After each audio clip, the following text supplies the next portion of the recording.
मोदी सरकार को भी यह नहीं मानना चाहिए कि कोई सवाल नहीं उठाएगा। अरे सवाल लोग पूछेंगे। आज अगर सरकार कह रही है हम एलपीजी की प्रोडक्शन बढ़ा रहे हैं, क्या क्राइसिस प्लानिंग थी? सरकार आज क्यों एलपीजी प्रोडक्शन बढ़ाने की बात कर रही है? आज से 1 साल पहले क्यों नहीं की? सेम टाइम सुधांशु त्रिवेदी जी कि अगर आप रोजी पिक्चर देते रहेंगे सब कुछ ठीक है, मगर सिचुएशन ग्राउंड में कुछ और है ना सुधांशु जी, तो लोगों की तब डाउट होगी। ये क्या हो गया? ये क्या सुन रहा हूं मैं? सुधांशु त्रिवेदी जी आप मुझे ये बात बताइए, आपकी जिम्मेदारी बनती है एज इन सरकार कि जो आम नागरिक है उन पर और प्रेशर ना हो। सुधांशु त्रिवेदी जी देखिए, एक ही सवाल आपसे 2 बार 3 बार 4 बार हर बार किया जा रहा है कि आपने पहले प्लानिंग क्यों नहीं की? आप लोगों को पता है कि अभी हमारे देश में एलपीजी को लेकर बहुत ही बवाल चल रहा है, ठीक है। विपक्ष का कहना है कि हमारे देश में अभी एलपीजी का शॉर्टेज है, इसीलिए मतलब जो एलपीजी का कीमत है ना, कीमत का मतलब जो पैसा है, पैसा बढ़ा दिया गया है, ठीक है। सत्ता पक्ष की तरफ से जितना हो सके डिफेंड कर रहे थे, और मीडिया जो है ना, मीडिया इसको लेकर ज्यादा सवाल नहीं कर रहे थे। लेकिन अभी क्या हुआ, अभी मीडिया भी इसको लेकर सवाल पूछने लगा है, ठीक है। मीडिया को भी ये लगने लगा है कि अभी जो माहौल है, अभी जो सिचुएशन है, वो लोगों को बताना चाहिए, आम जनता को ये बताना चाहिए, ताकि आम जनता इसके हिसाब से मतलब अपना जो प्रिपरेशन है ना, अपना प्रिपरेशन कर सके, ठीक है। इसी को लेकर डिबेट चल रहा था। डिबेट में आपको पता ही है कि मीडिया की तरफ से ज्यादा सवाल बीजेपी प्रवक्ता को नहीं किया जाता है, लेकिन आज डिबेट उल्टा होता है, ठीक है। बीजेपी प्रवक्ता को बहुत सारा सवाल पूछा जाता है। बीजेपी प्रवक्ता सुधांशु जी थे, सुधांशु जी से क्या क्या सवाल पूछा जाता है आपको देखकर बहुत ही अच्छा लगेगा। विपक्ष की तरफ से कांग्रेस प्रवक्ता रत्नाकर त्रिपाठी जी थे, और मतलब समाजवादी पार्टी की तरफ से फरज किदवई जी थी, और मतलब आम आदमी पार्टी की तरफ से सोमनाथ भारती जी थे, ठीक है। तो तीनों ने मिलकर और एंकर ने मिलकर कैसे सुधांशु त्रिवेदी की हवा टाइट करते थे आपको देखकर बहुत ही अच्छा लगेगा। ज्यादा बातें नहीं करेंगे, सबसे पहले ये वीडियो को देख लेते हैं। धीरे धीरे मुझे लग रहा है सरकार भी समझ रही है कि प्रॉब्लम के लिए लोगों की तैयारी होनी चाहिए। मोदी सरकार को भी यह नहीं मानना चाहिए कि कोई सवाल नहीं उठाएगा। हर बार लोग कहेंगे सब बढ़िया है भाई साहब, सब कुछ ठीक है, बीजेपी की सरकार है, सवाल मत पूछिए। अरे सवाल लोग पूछेंगे। आज अगर सरकार कह रही है हम एलपीजी की प्रोडक्शन बढ़ा रहे हैं, तो पूछता है भारत सरकार को भी पता था कि मिडिल ईस्ट में कभी भी माहौल बिगड़ सकता है? पता था सरकार को कि ईरान पर नजर है ट्रंप की? क्या क्राइसिस प्लानिंग थी?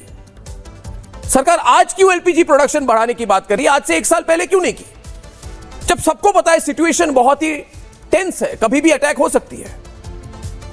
तो सवाल दोनों पक्षों से आज किया जाएगा। क्या सरकार की प्लानिंग में चूक है?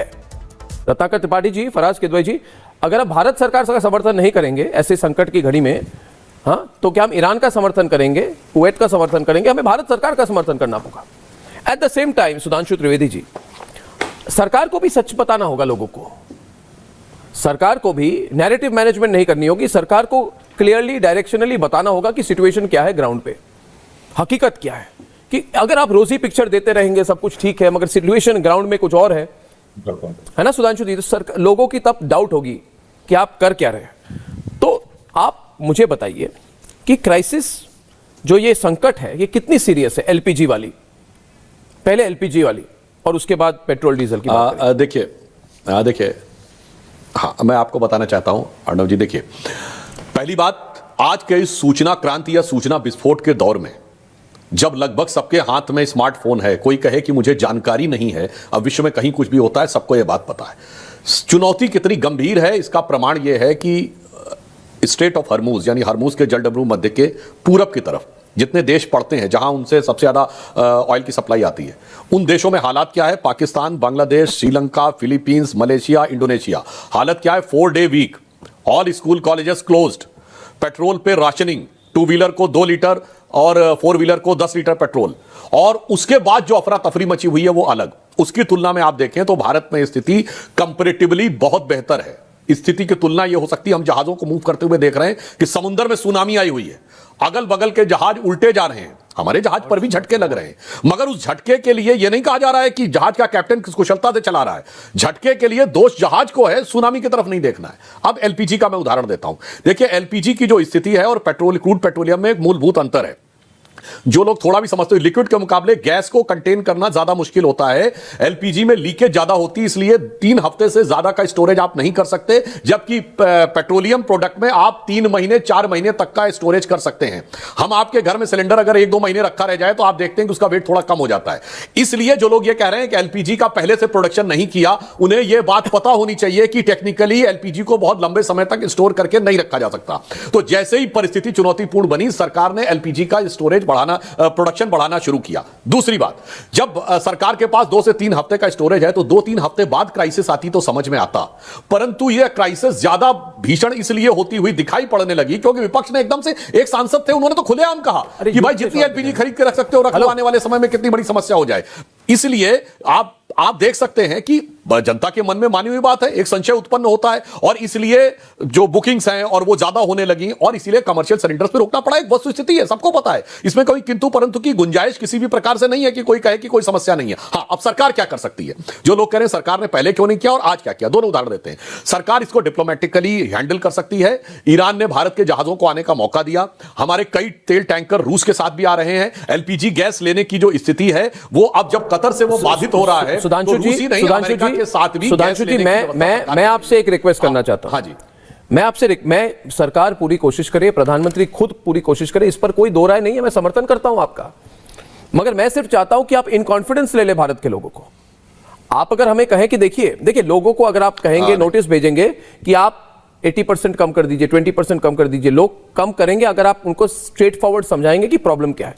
अभी लोगों को लग रहा है कि सब कुछ ठीक है, हम अपना अपना देख लेते हैं, अपने परिवार में 3 एक्स्ट्रा 4 एक्स्ट्रा सिलेंडर कर लेते हैं, सॉल्यूशन हो जाएगी। सॉल्यूशन निकालना सरकार का काम है, मगर मुझे लगता है आपको कहना चाहिए। क्यों फराज जी, सुधांशु जी को, क्यों सोमनाथ जी, रत्नाकर जी, अगर सरकार लोगों को इन कॉन्फिडेंस लेगी कि ये सिचुएशन है तो शायद बेटर होगा। अगर आप कहेंगे कि एवरीथिंग इज ओके, फिर लोग केयर नहीं करेंगे। आपको कोविड के समय में सरकार ने, क्यों फराज जी, क्लियरली कहा कि आपको ये करना होगा, आपको लॉकडाउन करना होगा, आप हैंडल करना होगा, लोगों ने समर्थन किया। अभी मुझे लग रहा है, फराज जी पहले बताएं इस पर, I feel in confidence communication ज्यादा होनी चाहिए ताकि लोगों को पता हो, उसके बाद लोग कंट्रीब्यूट करेंगे, सिलेंडर कम यूज करेंगे, ब्लैक मार्केटिंग बंद करेंगे। देखिए अर्नब जी, इस देश का विपक्ष जब भी देश पर कोई भी समस्या आई है, हमने आगे बढ़कर के, और खासकर समाजवादी पार्टी के राष्ट्रीय अध्यक्ष आदरणीय अखिलेश यादव जी ने आगे बढ़कर के सरकार से बोला है कि हम आपके साथ हैं। ऑपरेशन सिंदूर के दौरान भी इस देश का पूरा विपक्ष भारतीय जनता पार्टी और आदरणीय नरेंद्र मोदी जी के साथ खड़ा था। लेकिन होता क्या है, आज मैं आपको धन्यवाद देना चाहता हूं, 2 बातों का धन्यवाद देना चाहता हूं। एक, आपने ये नहीं कहा, क्योंकि सारे चैनल्स पर आज क्या चल रहा है, हम तो पिछले 1 हफ्ते से यही सारे चैनल्स पर चल रहा है कि कोई प्रॉब्लम नहीं है, विपक्ष खाली एक हवा बना रहा है, सब कुछ ठीक चल रहा है। हम कहते हैं कि भैया सरकार से कि ये कमी है, तो सरकार के, भारतीय जनता पार्टी के प्रवक्ता और न्यूज चैनल सब हमारे ऊपर चढ़ लेते हैं। लेकिन आपको धन्यवाद, थैंक यू वेरी मच, साधुवाद, कि कम से कम आपने सीरियसली इस चीज को एड्रेस करने की कोशिश की। अब मेरी 2 सवाल हैं अर्नब जी यहां पर। हम हमेशा से रिएक्टिव मोड में काम क्यों नहीं करते हैं? हम चीजों को लेकर के पहले से क्यों नहीं तैयारी करते हैं? अब आप देखिए कि आदरणीय प्रधानमंत्री जी ने अभी मार्च में एक बात कही थी अर्नब जी, उन्होंने कहा था कि West Asia crisis a reminder for self reliance and energy growth. बहुत अच्छी बात है, मैं भी तालियां बजा रहा हूं कि चलिए कम से कम आपने ये बात मानी। लेकिन आदरणीय प्रधानमंत्री जी ने एक और उन्होंने वादा किया था इस देश से, और उन्होंने वादा यह किया था कि जो हमारा जो कच्चा तेल है जो हम इंपोर्ट करते हैं, उसकी निर्भरता जो है वो हम अपनी इंपोर्ट पर कम करेंगे। और 2014 में जो हम निर्भर थे वो लगभग 77.6% हमारी इंपोर्ट पर निर्भरता थी। और आदरणीय प्रधानमंत्री जी ने, मैं नहीं अर्नब जी, मैं अपनी तरफ से नहीं बोल रहा हूं, आदरणीय प्रधानमंत्री जी ने 2022 में यह टारगेट लिया था कि यह जो डिपेंडेंस है इसको कम करके हम 67% कर देंगे। लेकिन हुआ क्या, यह 14.2% से बढ़ गई, और 2014 में जो 37.8 मिलियन मीट्रिक टन का जो उत्पादन होता था वो 2025 आते घट करके 28 भूल गए कि बीच में कोविड की संकट भी आई। नहीं, देखिए फराज जी आप भूल गए कि बीच में कोविड वाली संकट भी आई। देखिए आप भूल गए कि बीच में रूस और यूक्रेन के बीच में युद्ध हुआ। आप भूल गए कि उस समय कितना दबाव था। आप भूल गए ये कहना कि हमने रूस से तेल खरीदा कम दामों पे ताकि आपको ज्यादा पेट्रोल के भाव नहीं देने पड़े। देखिए आप एक तरफा बात कर रहे हैं, बुरा न माने, देखिए मैं नहीं करता हूं, आप सॉल्यूशन बताइए ना। देखिए आप आज देखिए ये मैं मोदी नॉन मोदी वाली डिस्कशन होनी नहीं चाहिए। पहली बात, सोमनाथ भारती जी चुप क्यों हो गया? अब देखिए मैंने आपको पूछा कि आप क्या करते, तो आप बिल्कुल कुछ नहीं कह रहे हैं अभी। तो आप मुझे कह रहे हैं? हाँ, आपको ही कह रहा हूं। तो आप मुझे, अगर आप मुझे कहें तो मैं बात रखूं। मैं आपको ही कह रहा हूं। आप सोमनाथ भारती जी, आप सुधांशु त्रिवेदी जी को बोलिए। जी बहुत बहुत शुक्रिया, बहुत बहुत धन्यवाद माननीय अर्नब गोस्वामी जी। ऐसा है, देखिए ईरान ने इतनी बर्बादी के बाद भी, अपने शीर्ष के नेतृत्व खोए जाने के बावजूद भी, ये देखिए अमेरिका और इजराइल को नाको चने चबा दिए। इजराइल ने यहां तक क्या कह दिया, कहा कि जी अमेरिका अपने कारण आया, हमारे कहे नहीं आया। आप सोचें, माननीय मोदी जी इजराइल के पास युद्ध के 2 दिन पहले गए, एक माला पहनाए, एक मेडल पहनाए। उनको रिकॉर्ड बनाना था कि भारत के पहले प्रधानमंत्री इजराइल में गए, वहां के जो सदन है उसको संबोधित किया है। लेकिन हुआ क्या, उससे इतनी बड़ी डिप्लोमेटिक फेल्यूर थी, उसके 2 दिन बाद जो युद्ध हुआ, ईरान ने खास करके पूरी दुनिया ने इस बात को मान लिया आपकी कि काउंटर भारत, इजराइल और अमेरिका को आपकी काउंटर पॉइंट क्या है? ये सिर्फ काउंटर पॉइंट क्या? मेरा सवाल क्या था? बात पूरी कर लूं महाराज। बात तो महाराज आप पूरी करेंगे, मेरी बात सुनिए सोमनाथ जी। एक सेकंड, मैंने आपको कहा कि देखिए ये सब, देखिए संकट की घड़ी है, संकट की घड़ी है, संकट की घड़ी है, और इस समय ये सब तू मैं मत करिए। मैंने आपको पूछा, आपके पास खुला मौका है, लाइव टेलीविजन है, एडिटेड प्रोग्राम नहीं है, सुधांशु त्रिवेदी जैसे वरिष्ठ प्रवक्ता आपके सामने बैठे हैं, घेर दीजिए उनको, घेर दीजिए सुधांशु त्रिवेदी को। मैं होता तो ये करता, सुधांशु त्रिवेदी जी, मैं होता तो ये करता, हम होते तो ये करते। क्या करते? हम देश हित में क्या करते आप? मैं बता रहा हूं आपको। दिल्ली में एक बिल्डिंग में 9 लोग जलकर मर गए, हिंदू साथ, वो बहुत, और इनके पास एक फायर ब्रिगेड नहीं है जिसमें हाइड्रोलिक मशीन हो। इस राजधानी की बात है।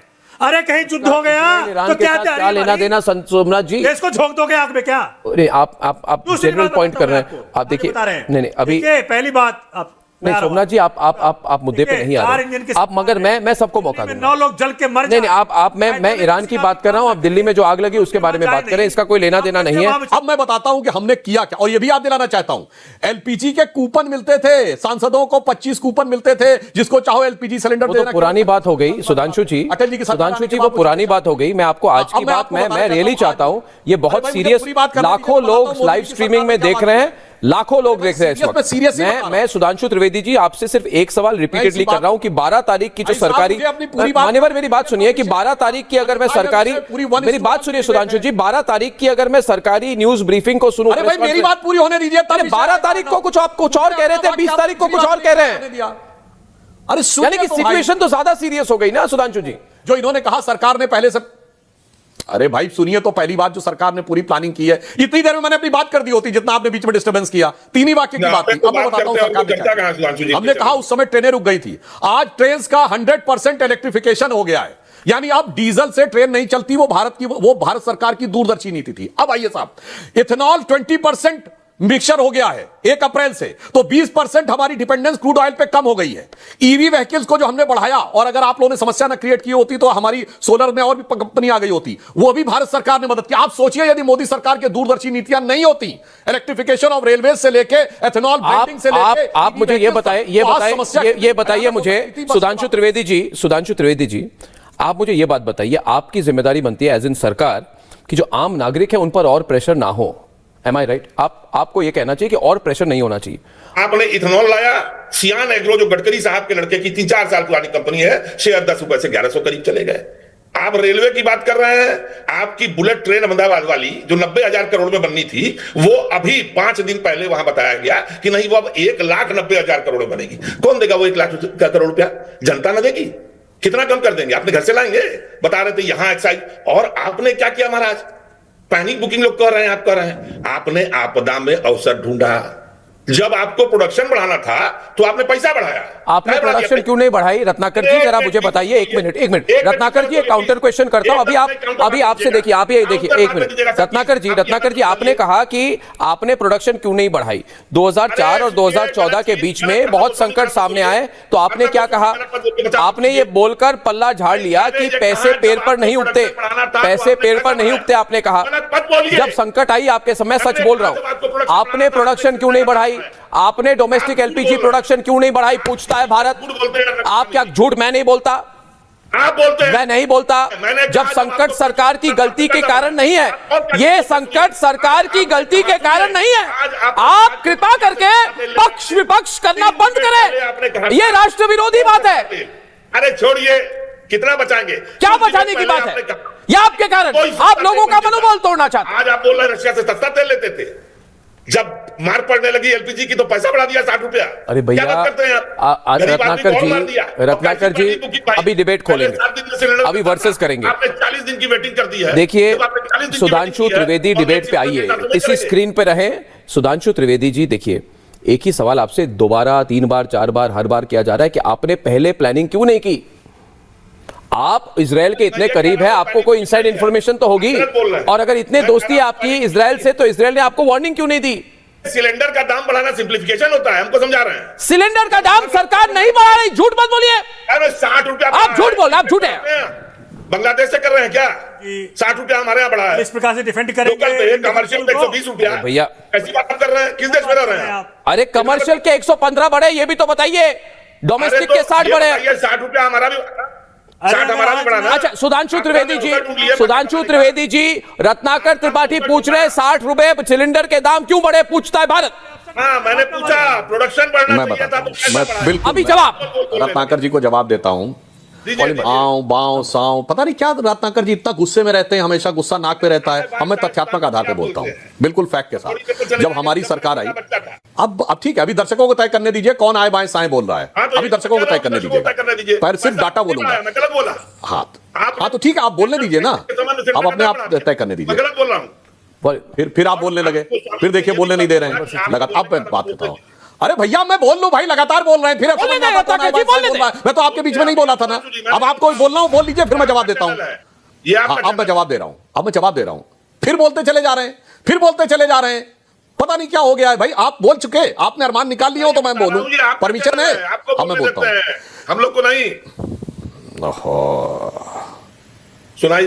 भैया एक बात बता दूं, जो ये आखिर में आपको तो सब में बुराई नजर आती है। मतलब क्या मीडिया, क्या सेना, क्या डिफेंस फोर्स, क्या आर्मी, एयरफोर्स, LIC, HAL, सब कुछ वो छोड़िए, उस विषय पे विषयांतर में नहीं जाना चाहते। भारत की एक संस्था बताइए जिसके बारे में आए बाएं ना बोला हो आज तक कांग्रेस ने। खैर, अब हम आते हैं इस विषय के ऊपर। इन्होंने जो बात कहने का प्रयास किया, जब हमारी सरकार आई 2014 में, भारत में कुल कितने LPG सिलेंडर थे? 11 करोड़। आज है 36 करोड़।